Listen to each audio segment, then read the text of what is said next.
জয় হিন্দ বন্ধুরা। ভারতবর্ষে বাল্য বিবাহের প্রবণতা কিন্তু নতুন কিছু নয়।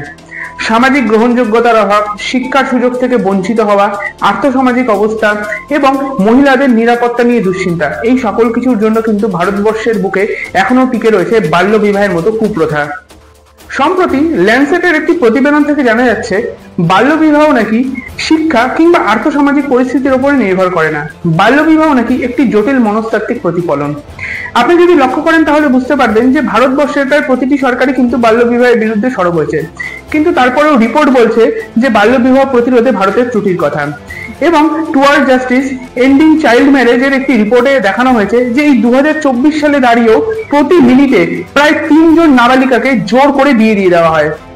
এই রিপোর্ট আরো বলছে যে ভারতবর্ষে নাকি 2018 থেকে 2022-এর মধ্যে 3863টি বাল্য বিবাহ রেকর্ড করা হয়েছিল, কিন্তু জনগণনার হিসাব অনুযায়ী প্রতি বছর ভারতবর্ষে প্রায় 16 লক্ষ বাল্য বিবাহ হয়ে থাকে। বুঝতে পারছেন, 16 লক্ষ। 2022 সালে প্রায় 3563টি বাল্য বিবাহের বিরুদ্ধে মামলা দায়ের করা হয়েছিল এবং এর মধ্যে মাত্র 181টি মামলার নিষ্পত্তি হয়েছিল এবং আশা করা যাচ্ছে যে বাকি মামলাগুলির নিষ্পত্তি হতে নাকি এখনো প্রায় 19 বছর সময় লেগে যাবে। বাল্যবিবাহ বন্ধে উদ্যোগী একটি দল রাষ্ট্রপুঞ্জের একটি কমিটির নেতৃত্বে ভারতবর্ষে আসার পর জানতে পেরেছিল যে 2005 সালে যেখানে ভারতবর্ষে বাল্যবিবাহের পরিমাণ ছিল 47.4%, সেটা 2021 সালে এসে দাঁড়িয়েছে 23.3%। 2021-22-এর তুলনায় কিন্তু 2023-24-এ বাল্যবিবাহের সংখ্যা 81% হ্রাস পেয়েছে। তবে এটা বলাই বাহুল্য, বাল্যবিবাহের সংখ্যা হ্রাস পেয়েছে বটে, কিন্তু আশানুরূপভাবে বন্ধ হয়ে যায়নি।